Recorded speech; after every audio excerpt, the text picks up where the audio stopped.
Day Street Books and HarperAudio present The Hidden Habits of Genius, Beyond Talent, IQ, and Grit, Unlocking the Secrets of Greatness, by Craig Wright.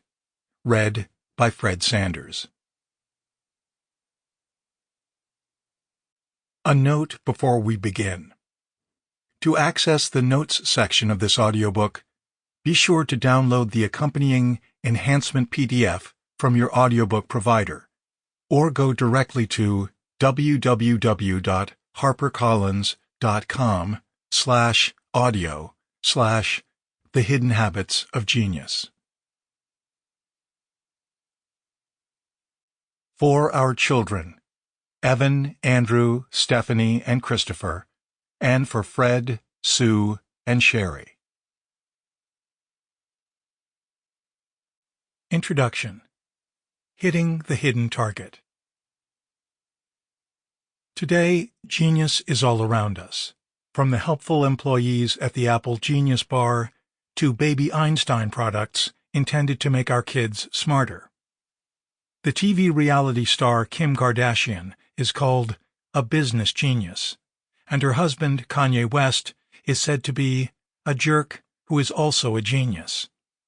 Alan Turing, Martin Luther King Jr., Abraham Lincoln, Stephen Hawking, and Steve Jobs show up in contemporary films and are called geniuses.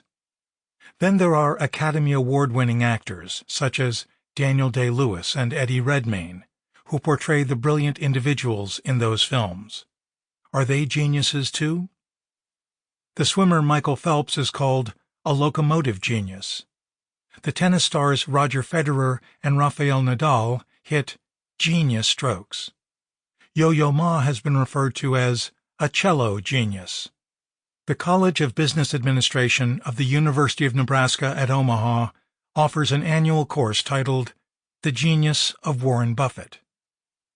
On May 23, 2019, Donald Trump stood before television cameras at the White House and declared himself an extremely stable genius. Not to be outdone, North Korean leader Kim Jong-un has dubbed himself the genius of all geniuses. How do we explain this longing for genius, as the writer George Eliot, Marianne Evans, expressed it in 1872? Beneath our excessive popular use of this term rests a serious, timeless, and profoundly human desire to understand the unknown. To do so, we simplify, attributing the complex agency of many previous thinkers to a single, exemplary individual, the genius. Often the genius assumes the qualities of a savior, and thus gives humanity hope for a better world. At the same time, the genius provides solace, an explanation, even an excuse, for our own shortcomings. Oh well, no wonder, she's a genius.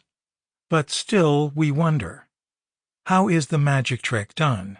What is hidden beneath the surface? Discarding the myths surrounding those exceptional individuals, what were or are their lives and habits really like? And what can we learn from them?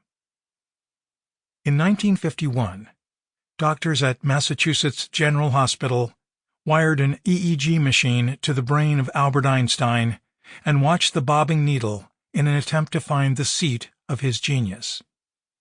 After Einstein died in 1955, an enterprising pathologist, the Yale-trained Dr. Thomas Harvey, extracted his brain and cut it into 240 neat slices that he and others could examine. Although every nook, cranny, and sulcus of Einstein's cerebral matter has now been studied, neuroscientists still can't begin to explain how his imaginative thought process worked. Forensic pathologists in Salzburg have tried to match Wolfgang Amadeus Mozart's skull with the DNA of relatives in that city's St. Sebastian Cemetery. Thus far, however, Mozart's genome remains elusive. Similarly, scientists in Milan are digging into the DNA of Leonardo da Vinci, but again, no genius gene has been identified. Why are we not surprised? Genius involves the complicated Sample complete. Ready to continue?